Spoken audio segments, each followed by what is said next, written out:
మన ఎస్ఆర్పిలో వివిధ mines departments ఇచ్చినటువంటి కార్మిక సోదరులు సోదరీమణులు కాంట్రాక్ట్ వర్కర్స్ వివిధ డిపార్ట్మెంట్ దేని కొరకు అనేది ఇప్పటికే మనం దాదాపు అన్ని మైన్స్లో మీటింగులు పెట్టి కూడా చెప్పాం. మీ అందరికీ తెలుసు, మనకి పోయిన సంవత్సరం సెప్టెంబర్ 9వ తారీఖు నాడు గుర్తింపు సంఘం పత్రం ఇచ్చారు. అంటే ఇప్పటికీ కరెక్ట్గా సంవత్సర కాలం అయింది. ఈ సంవత్సర కాలంలో 3 స్ట్రక్చర్ మీటింగ్లు జరిగినాయి. ఒకటి సిఎన్ఎండి లెవెల్లో, 2 డైరెక్టర్ పా లెవెల్లో జరిగినాయి. దాదాపు 23-24 డిమాండ్లు పెట్టినాం ఈ స్ట్రక్చర్ మీటింగుల్లో. మనం దీంట్లో 13-14 డిమాండ్లు మేనేజ్మెంట్ అంగీకరించింది. ఒక 2-3 డిమాండ్ల పైన కమిటీ ఏర్పాటు చేశారు. మరి ఒప్పుకున్న డిమాండ్లని సర్క్యులర్ ఇచ్చి అమలు చేయాలి కదా. ఒప్పుకున్న డిమాండ్లని సర్క్యులర్ ఇవ్వలేదు, కమిటీ చేసినటువంటి దాని రిపోర్ట్ ఏందో ఇవ్వలేదు. మొన్న 12వ తారీఖు నాడు మళ్ళీ 4వసారి స్ట్రక్చర్ మీటింగ్ హైదరాబాద్ లో పెట్టారు. మేము 2 విషయాలు అడిగినాం మేనేజ్మెంట్ ని. ఒక్కటి, ఇప్పుడు జరిగిన 3 స్ట్రక్చర్ సమావేశించినటువంటి వాటికి వెంటనే సర్క్యులర్ ఇవ్వండి. రెండోది, ఈ సంవత్సరం వచ్చిన లాభాలంతో ప్రకటించండి. ఈ 2 అయితే మేము స్ట్రక్చర్ సమావేశంలో కూర్చుంటామని చెప్పినాం. కానీ మేనేజ్మెంట్ దాని మీద ముందుకు రాలి. అంటే ఏంటిది?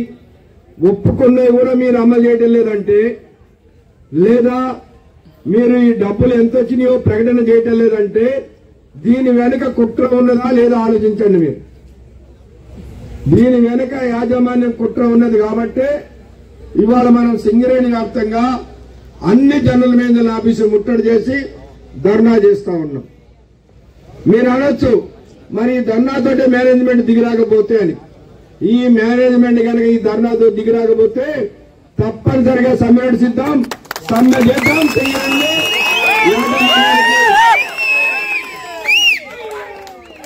యాజమాన్యానికి తగిన బుద్ధి చెప్దామని చెప్పేసి కూడా తెలియపరుస్తా ఉన్నాం. ముఖ్యంగా ఈనాడు మీరు చూస్తా ఉన్నారు, సింగరేణికి రావాల్సినటువంటి 42,000 కోట్ల రూపాయలు ఈ ప్రభుత్వం ఇవ్వాలి. ఇప్పటి వరకు ఉట్టికి ఇచ్చేది కాదది. మన బొగ్గుకొన్న డబ్బులు, మన జైపూర్ పవర్ ప్లాంట్ లో 1200 మెగావాట్ల కరెంటు ఈ 2 గవర్నమెంటే తీసుకుంటుంది. ఈ రెండింటికి కలిపి 42,000 కోట్ల రూపాయలు ఇవ్వాలి. మరి ఇవ్వకపోతే కొత్త మైన్స్ ఎట్లా వస్తాయి చెప్పండి. ఇవాళ మొన్ననే ఒక వారం రోజుల క్రితం సింగరేణి యాజమాన్యం రాష్ట్ర ప్రభుత్వం కూడా ఒక ప్రకటన చేశారు. ఏమని? 10 సంవత్సరాల లోపల సింగరేణిలో ఉన్న బాయిలు మూతపడతాయి, దీనికి భవిష్యత్తు లేదు అని అన్నారు. అంటే మరి మిమ్మల్ని మీరు యాజమాన్యంగా అటు రాష్ట్ర ప్రభుత్వంగా సింగరేణిని మూసేయడానికేనా? సింగరేణి డబ్బంతా మీరు వాడుకోవడానికేనా?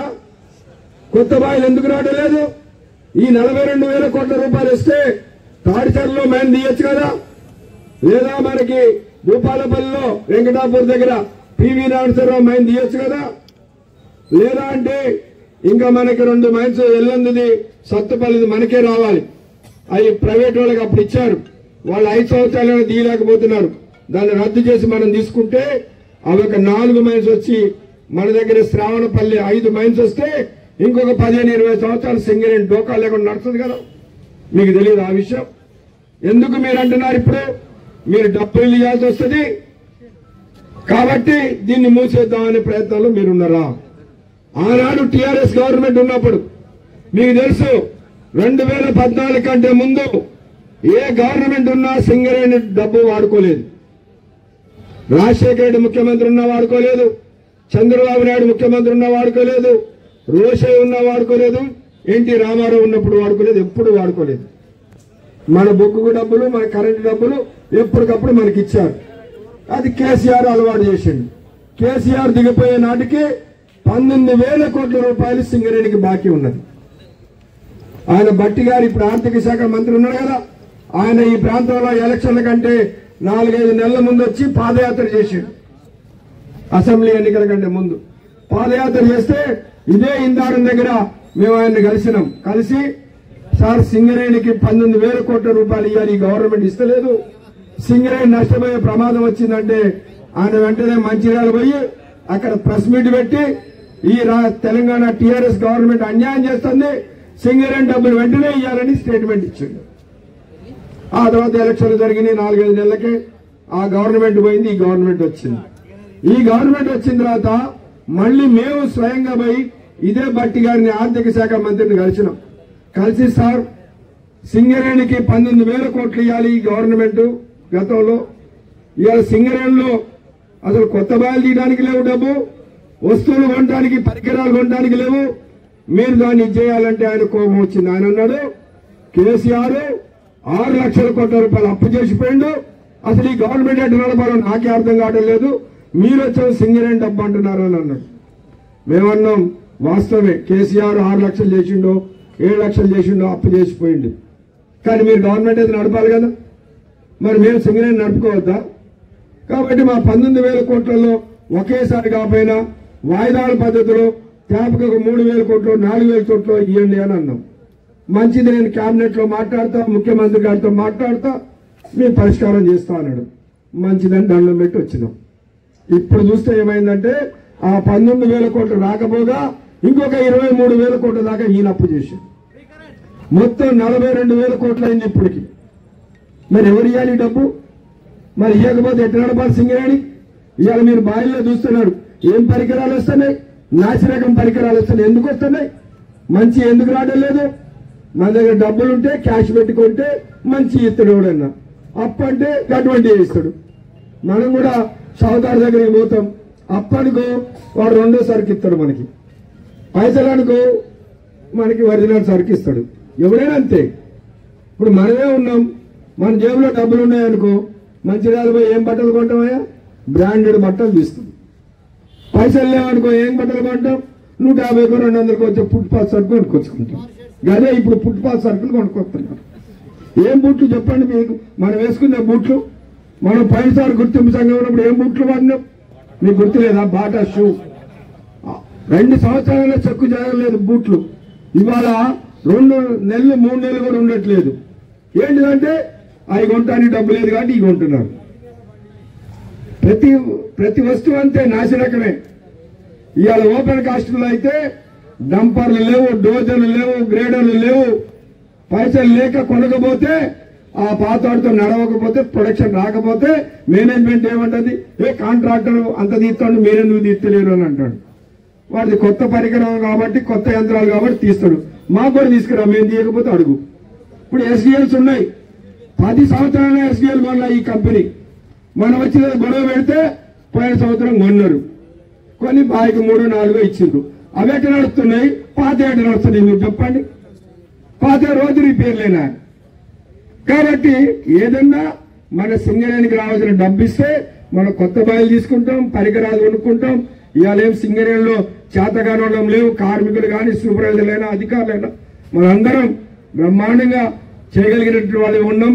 కాబట్టి ఆ డబ్బు రావాలి. ముఖ్యంగా 42,000 కోట్లు గవర్నమెంట్ ఇవ్వాలి. రేపు పోతున్నాం, మన కూనమనేని సాంబశివరావు గారు మన ఎమ్మెల్యే ఏదైతే మన గౌరవాధ్యక్షుడు ఉండో ఆయన తీసుకుని రేపు పోయి ముఖ్యమంత్రిని డిప్యూటీ సీఎంని కలుస్తాం. కలిసి ఈ లాభాల వాటాతో పాటు మాకు ఆ 42,000 కోట్లలో కనీసం సగమన్నా ఇస్తే బాగుంటుంది. ఇప్పుడు మన మిత్రులు ఉన్నారు ఐఎన్టీసీ వాళ్ళు, బాయిల మీద వచ్చి ఏం చెప్తారు? ఏఐటీసీ తోటి ఏమైతే వాళ్ళకి ఆయన ముఖ్యమంత్రి ఉన్నాడా, మంత్రి ఉన్నాడా, ఎమ్మెల్యేలు ఉన్నారా? మేమైతే ఏదైనా చేస్తామంటాను. ఇవి ఈ కంపెనీలో మాట్లాడేవి మేము గుర్తింపు సంఘంగా మా బాధ్యత ఉన్నది, మేము మాట్లాడతాం. నువ్వు గవర్నమెంట్ నీదే కదా, మరి 42,000 కోట్లలో ఒక్క 21 కోట్ల రూపాయలు ఇప్పించు, 21,000 కోట్ల రూపాయలు ఇప్పిస్తే నిన్ను అన్ని బాయిల మీద మన యూనియన్ తరఫున సన్మానం చేస్తాం. ఐఎన్టీసీ లీడర్లని ఆడకి వచ్చేవరకు మాట్లాడరు వాళ్ళు గవర్నమెంట్ ఉన్నా ఆ పైసల గురించి మాట్లాడరు. ఇక్కడికి వచ్చి మాత్రం మన స్ట్రక్చర్ మీటింగ్ లో మాట్లాడి తెల్లారే ఆ కాపీ తీసుకోవడం, మా సారు పోయి ఇవో ముఖ్యమంత్రిని కలిసిండు, మా సారు పోయి సీఎంని కలిసిండు ఒక ఫోటో కొట్టి పెడతాం. మీరు చూస్తున్నారు కదా ఎన్ని అయిన పరిస్థితి ఏందో ఒక్కదన్నా చెప్పమానండి, ఒక్కదన్నా ఏమైనా చేసినట్టు చెప్పమానండి. మన స్ట్రక్చర్ మీటింగ్ లో మాట్లాడతాం. మనతో పాటు పనిచేస్తున్నారు, వాళ్ళకి ఎంత జీతం వస్తున్నాయో నెలకి 12,000, 14,000, 40,000, 50,000 వస్తేనే మనం బతకడం కష్టం ఉంది అనుకుంటే 12,000, 14,000తో ఎట్లా బతకాలి వాళ్ళు? కేసీఆర్ గవర్నమెంట్ ఉన్న 10 సంవత్సరాల కాలంలో జీతాలే పెంచలేదు. మినిమం వేజెస్ కమిటీ ఉంటుంది గవర్నమెంట్, ₹1 పెంచాల. మరి ఈ గవర్నమెంట్ వచ్చి దగ్గర 2 సంవత్సరాలు అవుతుంది, మరి ఇల్లు పెంచుతలేరు. అంటే వాళ్ళ దారిలో ఇల్లు పోతున్నారు. కనీసం వాళ్ళకు ఒక 23,000 చేయమంటున్నాం. మేమేం మనలాగా 50,000 ఇవ్వండి 60,000 ఇవ్వంటలేదు. ఒక 23,000 చేయండి అంటున్నాం. మీరు ఎంత పెంచారో చెప్పమంటున్నాం. చేస్తలేరు. పాపం వాళ్ళు మొత్తుకుంటారు, మేము ఎక్కడికి పోయినా ఎప్పుడు పోయినా ఎట్లా సార్ అని. పోయిన సంవత్సరం మనం కొట్లాడిన వారే వాళ్ళు కూడా పనిచేస్తారు రాయా సింగరేణిలో. మా పిల్లలే వాళ్ళు కూడా, మా కార్మికుల పిల్లలే. ఇక్కడ పర్మనెంట్ ఉద్యోగం దొరకకపోతే కాంట్రాక్ట్ కార్మికులుగా వచ్చిండు. వాళ్ళకు కూడా ఈ లాభాల్లో వాటా ఇవ్వాలా అంటే చివరికి ఒక 5,000 ఇచ్చింది. దాన్ని ఈ సంవత్సరం 10,000 చేయమని అడుగుతున్నాం. మనం అంటే 1,00,000-1,50,000 ఎంతో మనకు వచ్చింది తీసుకుంటున్నాం. పర్సంటేజ్ ప్రకారం మనకు వచ్చింది. మరి వాళ్ళకు కూడా ఎంతో కొంత ఇవ్వాలి కదా. కాబట్టి వాళ్ళ ఈ సమస్యలు పరిష్కారం కావాలి. కాబట్టి అట్లనే ఇవాళ మీరు మొన్న పేపర్లో చూసి ఉంటారు. ఏముంది పేపర్లో ఏమొచ్చింది? ఈ తెలంగాణ రాష్ట్రంలో ఉన్న 33 జిల్లాలలో ఉన్న స్కూళ్ళన్నిటికీ మరుగుదొడ్లు రిపేర్ల కొరకు 146,75 రూపాయలు సింగరేణి డబ్బు ఇచ్చి. ఎవరి సొమ్మయ్యా ఇది? ఆయన అంటాడు చూడు. వాస్తవం ఎవరి సొమ్ము అని మన సమ్మయ్య గారు అంటే సమ్మయ్య గారి మీద కోపం వచ్చింది మన అధికారులకి. ఎవడు అబ్బ సొమ్ము అంట అంటాడు. మరి కాదా? ఎవడు అబ్బ సొమ్ము అని పంచుతున్నారు? డిఎంఎఫ్ నిధులు ఎక్కడ ఖర్చు పెట్టాలి? చట్టం లేదా? సింగరేణి ప్రాంతంలో ఖర్చు పెట్టాలి. సింగరేణి కార్మికుల కుటుంబాలు కానీ లేదా సింగరేణి కొరకు భూములు కోల్పోయిన గ్రామాల అభివృద్ధి కానీ ఖర్చు పెట్టాలి. ఇక్కడ పెట్టకుండా ఎక్కడో మహబూబ్నగర్ జిల్లాలో, రంగారెడ్డి జిల్లాలో, నిజామాబాద్ జిల్లాలో అక్కడున్న స్కూళ్ళకి 10 మందికి ఇవ్వాల్సింది అది గవర్నమెంట్ చేసుకోవాలి. 146 కోట్లు ఇస్తావా? మా కార్మికులకి స్టైఫండ్ పెంచాయా? మనకి ఇప్పుడు ఎంత ఉందంటే 2,000 ర్యాంక్ వస్తే మన పిల్లలకి ఎవరికన్నా ఎంసెట్ లో వస్తే డాక్టర్ గాని ఇంజనీర్లు గాని వస్తే 10,000 ఇస్తారు. ఎప్పుడు 10 సంవత్సరాలు 12 సంవత్సరాల క్రితం మనం ఉన్నప్పుడు చేసింది. ఇప్పుడు వరకు ఏం మార్చలా. మొన్న మేము అడిగినాం, అదే దీనికి 50,000 చేయండి ఆయా అన్నాం. ఆ జీవీ రెడ్డి గారు డైరెక్టర్ పాగా ఉన్నప్పుడు ఆయన అన్నాడు నిజమే పాప అది అధికారులకు వస్తుంది, కార్మికులకు ఎవరికైనా పిల్లలకి ఎవరికి మెరిట్ వస్తే వాళ్ళకి వస్తుంది. ఆయన అన్నాడు ఇవ్వాలయా అంటే మంచిదని 50,000 చేస్తే దాన్ని సింగరేణి యాజమాన్యం ఇప్పుడు 16,000 చేసింది. ఇదేందయ్యా అంటే ఇప్పుడు అన్ని డబ్బులు చేస్తే సింగరేణి ఎట్లా నష్టపోదా అంటాడు. అంటే సింగరేణి కార్మికుల పిల్లలకి ఇస్తే సింగరేణి నష్టపోతుంది. మొన్ననే ఐఏఎస్లు ప్రిలిమినరీ పాస్ అయినరాట. వాళ్ళు ఐఏఎస్ మెయిన్ కావడానికి ఒక్కొక్కరికి ₹1,00,000 ఇస్తాం రాజీవ్ అభయాస్తం కింద అని గవర్నమెంట్ ప్రకటించింది. రాజీవ్ అభయాస్తం అంటే ఎవరు ఇవ్వాలి? రాజీవ్ అభయాస్తం స్టేట్ గవర్నమెంట్ ఇచ్చుకోవాలి. సింగరేణి డబ్బు తీసుకుపోయి 186 మందికి వచ్చిందయ్యా. ఇది కార్మికులలో రావాలి. వాళ్ళు అనుకుంటారు మేము ఇచ్చేస్తాం, యాక్షన్ తీసుకుంటాం, అది చేస్తాం, ఇది చేస్తాం. నువ్వు అనుకుంటానేమో. మొన్న చూసినాం 2-3 దేశాలలో ప్రజలు తిరుగుబాటు చేస్తే ప్రధానమంత్రి సహా 3 దంతుకొని ఉరికింది. అది తిరుగుబాటు అంటే అది కార్మికుల తిరుగుబాటు అంటే. కాబట్టి దయచేసి సింగరేణి కార్మికులు చాలా ప్రశాంతంగా ఎందుకు వచ్చింది దురదృష్టం ఏంటంటే ఒకప్పుడు ఉండే సింగరేణి అంటే గలగల మండేది. ఆఫీసర్లు కూడా నాటికి రావాలంటే భయపడేది. ఇప్పుడు ఎందుకైంది? ఈ 10 సంవత్సరాల కాలంలో టీఆర్ఎస్ వాళ్ళు ఉన్నప్పుడు నిప్పుల మీద నీళ్లు పోసిండు. సమ్మె లేదు, సమ్మె నోటీసు లేదు, ఏం లేదు. పైరవీతనం తప్ప ఇంకా పోరాటం అనేది లేదు. మర్చిపోయిన పరిస్థితి వచ్చింది. ఇదే సింగరేణి అనుకుంటాడు కొత్తగా వచ్చిన పిల్లలు. పాత్రలను అడగండి. లారీసోళ్ళు ఉండేటోళ్ళు తట్ట దిప్పి కింద ముడ్డి కింద కూర్చుంటే వాడు గిరగిర తిరిగినా తిరిగి లేచేటోళ్ళు కాదు. అది కార్మికుల శక్తి. అప్పుడు దిగొచ్చేటోళ్ళు అందరూ. కాబట్టి కార్మిక శక్తిని మనం గుర్తించాలి. కార్మిక వర్గం ఆనాడు పోరాటాలు చేసింది కాబట్టి ఎన్ని హక్కులు పుట్టినాయి. ఇవాళ ప్రతి ఒక్కరు మాట్లాడుతుండు ఏఐటీసీ ఏం చేసింది ఏంటి. నేను ఒకటే అడుగుతున్నా, ఇవాళ మనం తీసుకున్న హక్కుల్లో ఏ ఒక్కటన్నా నీ సంఘం తీసుకొచ్చిందంటే ఒక్కటి చూపించు. ఒక్కటంటే ఒక్కటి. ఇవాళ మనము లాభాల వాటా అడుగుతున్నాం. ఈ లాభాల వాటా ఎవరు తెచ్చిందో? ఏమైనా వేజ్ బోర్డులో అగ్రిమెంట్ అయిందా? కోల్ ఇండియా కార్మికులకు ఇస్తున్నారా? సింగరేణిలోనే వచ్చింది. ఎప్పుడు వచ్చింది? 1999లో మనం గుర్తింపు సంఘం ఉన్నప్పుడు 13 రోజులు స్ట్రైక్ చేసినప్పుడు ఆనాడు ముఖ్యమంత్రి చంద్రబాబు నాయుడు మెడలు వచ్చి మన అధ్యక్షుడు కేఎల్ మహేంద్ర గారు సింగరేణికి వచ్చిన లాభాలలో కార్మికులకి 10% వాటా పుట్టించండు. ఇది కేఎల్ మహేంద్ర గారు పుట్టించిన హక్కే కదా. కాకపోతే ఏ ముఖ్యమంత్రి అయితే 1-2 పెంచుకుంటా ఇప్పటికి 32 కాడికి వచ్చినా 33ది అయింది మొన్న ఈ గవర్నమెంట్ వచ్చిన తర్వాత 1% వచ్చింది. ఇది ఎంత పర్సెంటేజ్ వచ్చినా ఆనాడు పుట్టిన హక్కే. అట్లనే రేపు దీపావళి బోనస్ అడుగుతున్నాం. రేపు 22వ తారీఖు నాడు కోల్ ఇండియా తోటి మన జాతీయ కార్మిక సంఘాలతో సమావేశం జరుగుతుంది ఢిల్లీలో. లాభాల బోనస్ దీపావళి బోనస్ 1,50,000 ఇవ్వాలని పెట్టినాం. పోయిన సంవత్సరం 93,750 రూపాయలు వచ్చింది.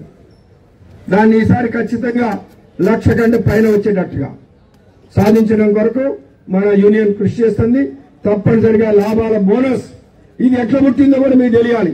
ఇప్పుడు కొత్తగా వచ్చిన కార్మికులకు ఎవరికి తెలియదు. దీపావళి వచ్చిందంటే బోనస్ ఇస్తాను అనుకుంటాను. ఒకనాడు లేదు, ఇక్కడ లేదు, భారతదేశంలో ఎక్కడా లేదు. ఆనాడు కామ్రేడ్ విఠలరావు గారు మన యూనియన్ అధ్యక్షుడిగా ఉండి 56 రోజులు సమ్మె చేయించండి సింగరేణిలో 1976లో 67లో 56 రోజులు సమ్మె చేపించి సింగరేణి కార్మికులకి బోనస్ అనే హక్కు పుట్టిస్తే ఇవాళ దేశంలో అది చట్టమైంది. అన్ని పరిశ్రమల్లో కార్మికులు కూడా దొరుకుతుంది. కాబట్టి ఈ బోనస్ అనేది సింగరేణి కార్మికులే ఈ దేశానికి ఇప్పించారు.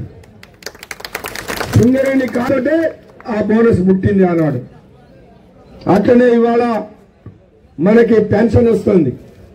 పాతోళ్ళని అడగండి, మీ తండ్రుల్ని మీ మామలు ఉంటే ఒక 25 సంవత్సరాలు బోనస్ మన పెన్షన్ ఉండేనా? మన ఆనాడు మన కొమరయ్య గారు ఇప్పుడు మాట్లాడుతున్న లీడర్లు ఆనాడు పెన్షన్ వద్దని కరపత్రాలు వేసి పెన్షన్ నష్టమని కార్మికులు తప్పుదారి పట్టిస్తే కొమరయ్య గారు కార్మికులందరికీ నచ్చజెప్పి పెన్షన్ మనకి రావాలి, దిగిపోయిన తర్వాత మనకి వచ్చిన పైసలు అయిపోతే మన గతి ఏంది కాబట్టి ఇవ్వాలని చెప్పేసి కొట్లాడి ఆనాడు పెన్షన్ తీసుకొస్తే ఆనాడు 1000-1200 ఉండొచ్చు. ఇవాళ మన బేసికలు పెరగటం వల్ల 25,000-30,000 పెన్షన్ వస్తుంది. మరి కొమరయ్య గారు తెచ్చిన హక్కు కాదా? మర్చిపోతారు ఆ కార్మికులు. ఈ కరీంనగర్ లో ఒకరోజు పిటి సెక్రటరీ చేసిండు ఆర్కే1. ఒకరోజు ఆయన చెప్తుండు మంచిర్యాలకు వచ్చినప్పుడు, సార్ కరీంనగర్ లో మేము అందరం 1వ తారీఖు నాడు బ్యాంక్ కార్డు కలుపుతాం సార్. దాదాపు 70-80 మంది ఉన్నాం కరీంనగర్ లో రిటైర్ అయిన వాళ్ళు. ఆడికి పోయినప్పుడు కొమరయ్య గారు పెట్టిన దీపమే ఇదని మొక్కుతామని అంటాడు. అట్లా ఇవాళ ఏ హక్కు చూసినా రఘునాథ్ రెడ్డి అవార్డు ద్వారా కేటగిరీలు అదనంగా తెచ్చిన, మైనింగ్ స్టాఫ్ కి మెడికల్ అన్ఫిట్ అయితే సూటబుల్ ఎంప్లాయ్మెంట్ తెచ్చిన, ట్రేడ్స్ మెన్ అన్ఫిట్ అయితే సూటబుల్ జాబ్ తెచ్చిన, వాళ్ళకి చార్జ్ అలవెన్స్ తీసుకొచ్చిన, ఇవన్నీ కూడా మన ఏఐటీసీ తెచ్చింది తప్ప వీళ్ళు తెచ్చినట్టు చూపివ్వండి. కాబట్టి ఇవాళ ఈ హక్కులన్నీ మనం తెచ్చుకున్నాం. ఇంకా కొత్త హక్కులు రావాలి. ఇవాళ మనకి మన ఇందాక మన సమ్మయ్య గారు చెప్పినట్టు క్లరికల్ ఇంతకుముందు ఎట్లుండే పంపిండి జిఎం గారు పోని మన ఉండండి కామెంట్స్ దయచేసి మీరు అందరూ కొద్దిగా ఉండాలి. ఎందుకంటే మనం మెమాండం ఇచ్చేది జిఎం గారికి. ఆయన లోపల పోకపోతే అడ్డించాడు తిరిగిపోతే మనం ఎవరికి ఇస్తాం. కాబట్టి దయచేసి ఆయన్ని కొనియాలి. మీకు తెలుసు కాంగ్రెస్ దయచేసి కొద్దిగా కారుకి దారి ఇవ్వాలి. అందరూ కొద్దిగా పక్కకు ఉండాలి. కొద్దిగా పక్కకు జరగండి అందరూ.